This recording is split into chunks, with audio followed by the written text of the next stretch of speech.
myself, not all of you, just so that you're aware. So a couple of things I need to update you on. First, the school has updated guidelines in regards to virtual learning. And so if you are excluded or if we move to remote learning because of COVID cases, we've been informed that the expectation is that you log in every single day on the Google Meet. So I'll send out a code in the morning and you'll log in during our class time. It's to my discretion in regards to if you stay on the line the whole time. They told us that we are supposed to have you stay on the line the whole time. I know sometimes that's not feasible, right? That's really hard to do. So my solution is we'll log on together. We'll talk about the project. I'll explain what we're doing. And then I'll give you time to work, and then we'll reconvene at the end of class so you can show me your progress, because I'm supposed to log and document your progress. Does that make sense? Okay, so things are changing rather quickly in regards to that information. So as new information comes out, I'll be sharing that with you. That's just the most recent that I was told. So we have students who are excluded right now who are joining us virtually. So that counts for your attendance, essentially. So today we're moving on to the next project. Those of you who need extra time for your clay or your paper mache, whatever it is that we're doing, it's clay in this class. After I'm done, you can go ahead and go back to your clay, and then we'll catch up on this, okay? So we're doing a printmaking project. That's our next assignment. And the things that we're talking about are shape, geometric, and organic, which we already sort of talked about. Positive and negative shapes as they're used in art, and then texture and pattern. So do take one and pass it around. Hopefully I got enough coming that way. Yes, okay. Nina, this is posted on the Google Classroom for you too, but if you want a hard copy, I'm happy to put that in the office with the supplies for today as well for you, okay? Okay, so the learning targets for this assignment specifically have been pulled from all the different course summary documents, so that because we have such a short amount of time, I can't hit it all, like all the content that we normally do in terms of projects. So as I said, geometric and organic shapes, hopefully you know the difference. Can anyone give me an example of geometric? Oh, I thought you were raising your hand. Geometric shape? Circle, square, rectangle, triangle, right? Those are geometric shapes. So what would be an example of an organic shape then? A leaf, right? Seashell, a branch, trees, right? Those are organic shapes. Okay, so you know the difference between organic and geometric. So let's talk positive and negative shape. This project specifically focuses on positive and negative shapes. You are going to be creating your own stamps and creating your own design with those stamps. So these are some of the experiments that I've been doing just to show you. You're going to create those designs, and then you're going to experiment with them first. And then afterwards, you're going to create an overall design that has an emphasis and uses a color scheme. So in your color handout, the one that you did where you did a lot of colored pencil coloring in, on the one page in there, there is a list of color schemes, and that's what I want you to look at and select from, okay? So when we talk about positive and negative shape, does anybody remember what I said is positive space and what is negative space? We talked briefly about it last week. Do you remember? Yeah, can you give us an example?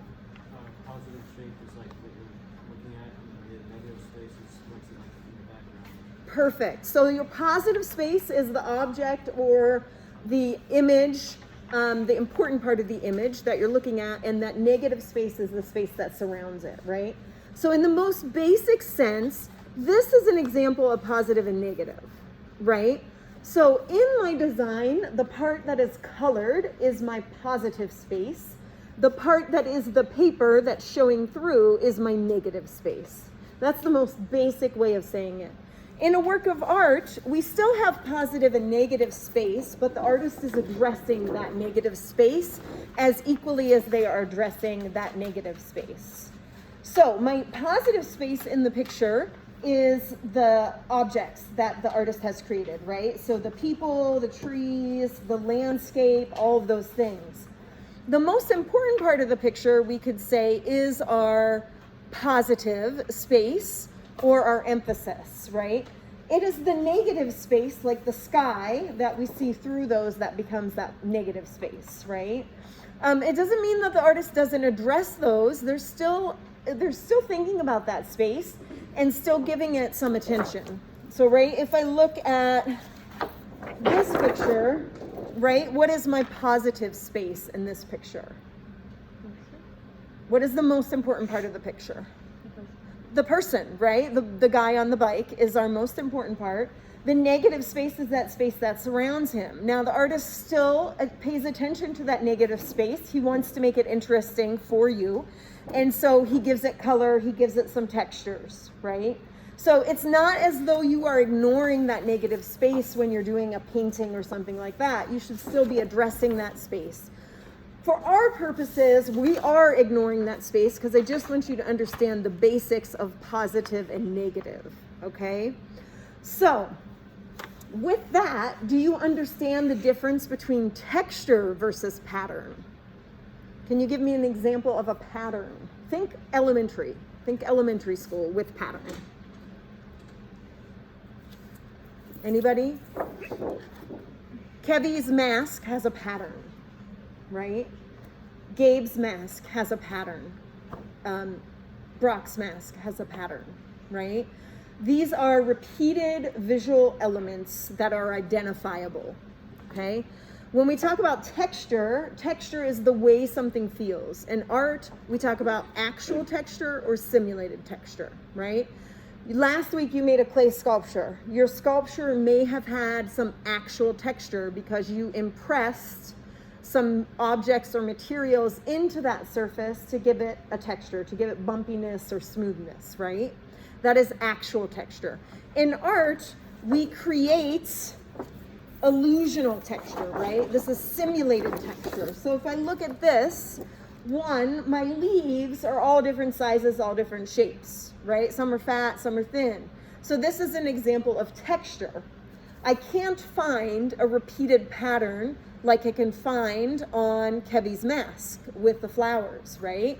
Or on my shirt, right? This is very uniform pattern. It's very identifiable. That shape or object, that element is repeated. So when I look at something like this, this is textural. This is simulated texture, right? Is there a pattern in this? Where is the pattern in this piece?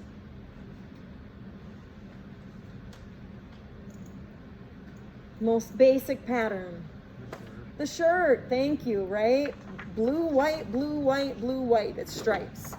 So when you are identifying texture versus pattern, you need to be able to say to yourself, can I identify a visual element that is repeated, right?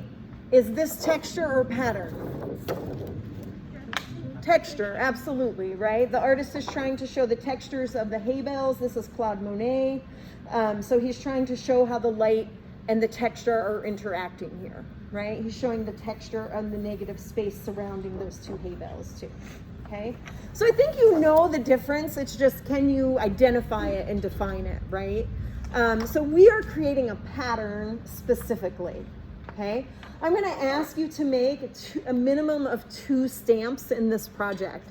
So you're gonna get 2 gum erasers. These are little gum erasers.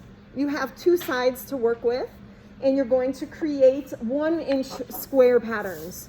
So this is your scrap sheet or your working sheet, right? The one that you're gonna mess around on and figure out your designs on. I have 2 because I've been just experimenting with different designs, okay?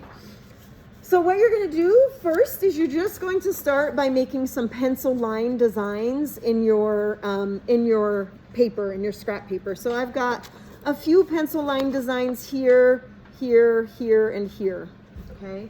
And so those are just kind of me sketching out ideas. You can use organic or geometric shapes. It's totally your choice. So, and I would color some of those in. You don't want to just make lines like this.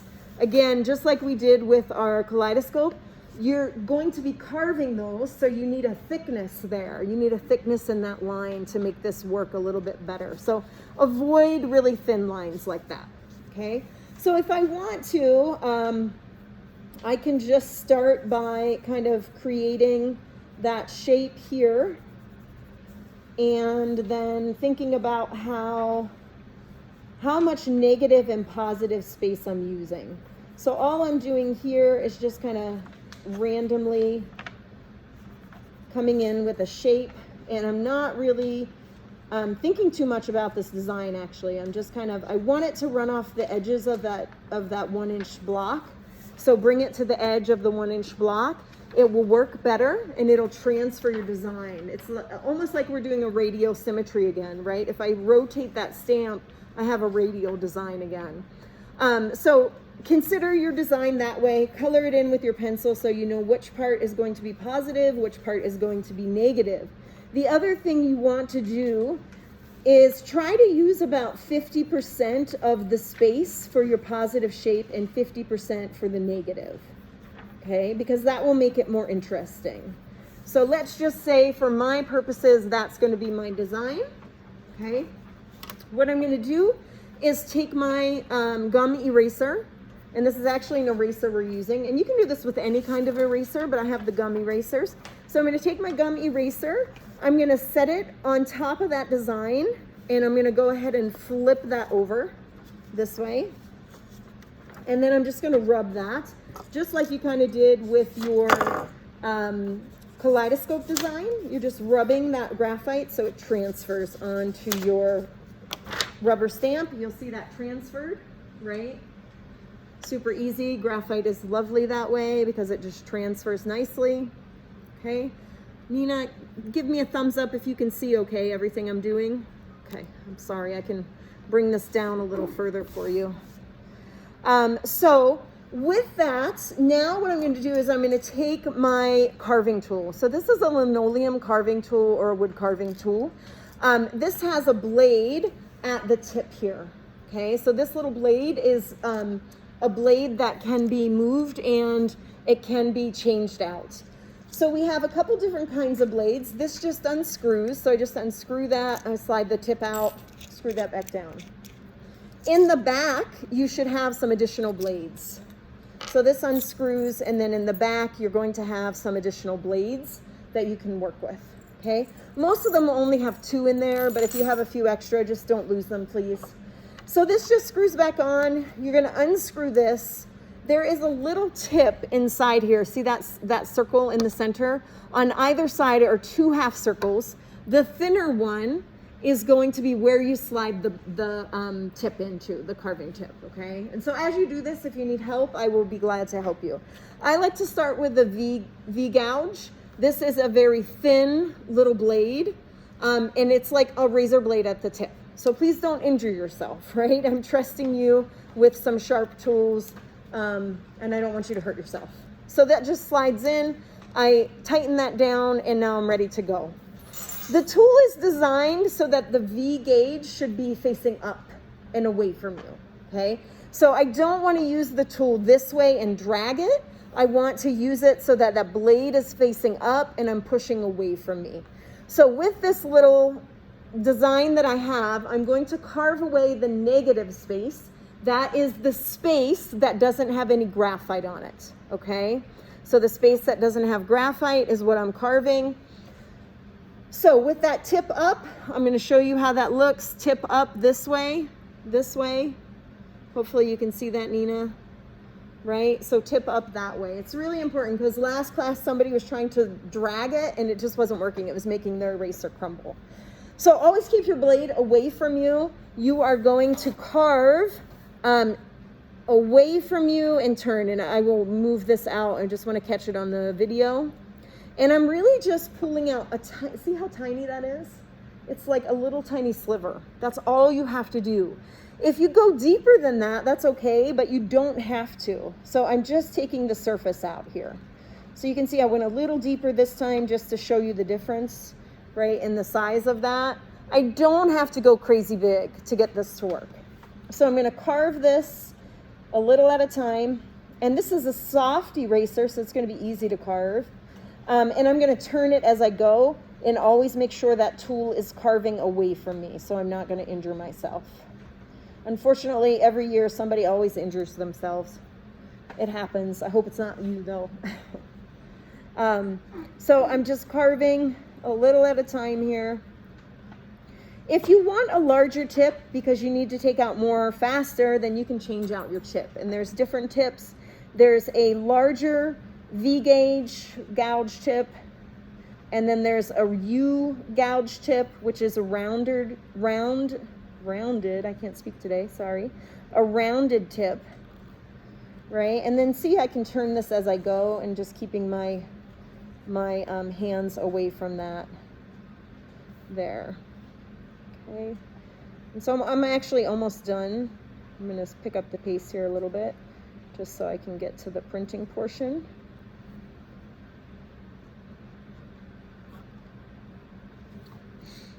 And then anywhere that you carved away, right, will not print.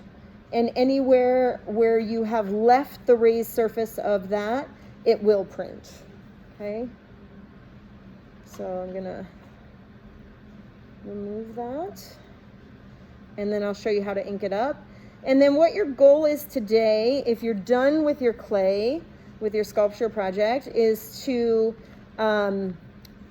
get your design started and experiment with the colors that you're going to select or use in your design, and then get those to a spot where you know what your pattern is going to be. You want to have an emphasis and you want to have a color scheme. So maybe your emphasis is that you change up the color as you go, or maybe your emphasis is that you have a center portion that is like a variation of color, and you have a border, right? That's maybe all one color. Okay, so I have my little stamp carved, just so you can see what that looks like, right? And I didn't, if you look at it from the side view, I didn't take very much off of there, so it's not super deep, right?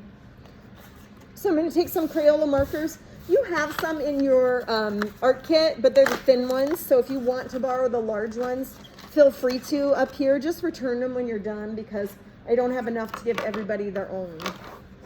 The yellow paper is your practice paper, right? It's just your scrap. Play with your designs. You can see my design from earlier today, what I was working on. And I started to play with that color, changing those up. So I have my stamp, picked out my colors. I'm going to go with some warm or cool colors here. Cool colors are, oh, we didn't review for the quiz, did we? Sugar, we'll do that after, sorry. Our cool colors are purple, blues, and greens, right? And so I'm going to use my cool colors. I like to have them all uncapped so I can do this quickly. If you don't go quickly, your color will dry and then you won't be able to stamp it. So I'm going to just use the side of that marker and ink this up.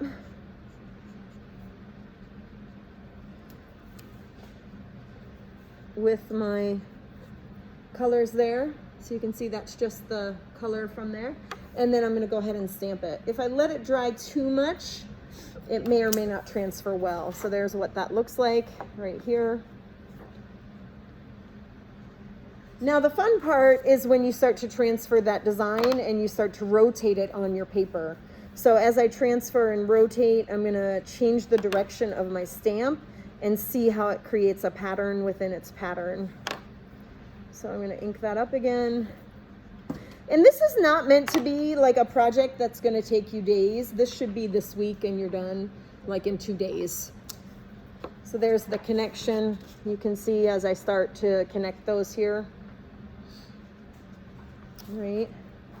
And so I encourage you to experiment with colors and to play with those to see how they are going to combine and how it will create interest. I'll post some additional pictures on the Google Classroom tonight. Let's see, how do I want to rotate?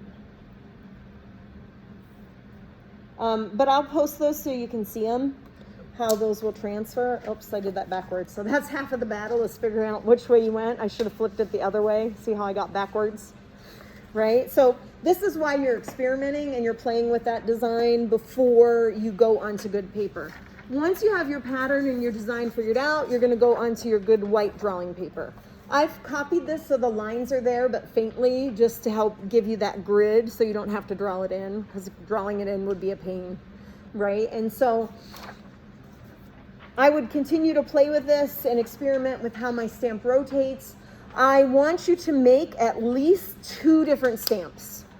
Okay, so 2 different ones. Think about your color scheme. Think about creating that pattern. Think about how that pattern creates a secondary pattern in the corners, right? And organic versus geometric shapes, how those will work. Do you have questions? Hopefully I didn't go too fast. Okay, no questions? Okay, so then what you're gonna work on, if you have clay to do, please go do your clay.